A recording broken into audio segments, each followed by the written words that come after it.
ભરૂચમાં જૈન સોશિયલ ગ્રુપના ઇન્ટરનેશનલ પ્રમુખની ઉપસ્થિતિમાં ડેડિયાપાડાની શ્રી રામ આશ્રમ શાળાને દત્તક લેવાઈ। ભરૂચમાં જૈન સોશિયલ ગ્રુપના ઇન્ટરનેશનલ પ્રમુખની ઉપસ્થિતિમાં ડેડિયાપાડાની શ્રી રામ આશ્રમ શાળાને દત્તક લેવાઈ।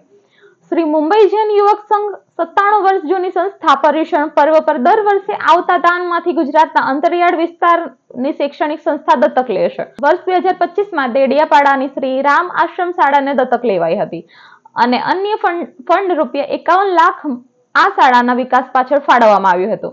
આજે જૈન સોશિયલ ગ્રુપ ઇન્ટરનેશનલ ગ્રુપના પ્રમુખ દિલીપભાઈ શ્રી મુંબઈ જૈન યુવક સંઘે ભરૂચ પધારી ડેડિયાપાડાની શાળાને દત્તક લેવાની અને ₹51 લાખ દાન આપવાની જાહેરાત કરી હતી। ભરૂચ જૈન સોશિયલ ગ્રુપે તમામને આવકાર્યા હતા।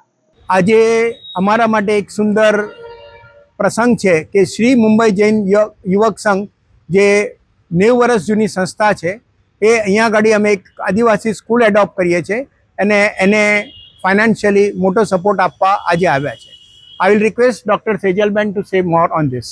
શ્રી મુંબઈ જૈન યુવક સંઘ 97 વર્ષ જૂની એક સંસ્થા છે અને આ સંસ્થા દર વર્ષે પર્યુષણમાં ગુજરાતના અંતરિયાળ વિસ્તારની કોઈ એક શિક્ષણના ક્ષેત્રમાં કામ કરતી સંસ્થાને પસંદ કરે છે અને પર્યુષણ દરમિયાન જૈન દાનવીરોનો દાનનો પ્રવાહ શિક્ષણમાં સમાજના કાર્યો માટે વપરાય એના માટે દર વર્ષે પસંદ કરે છે।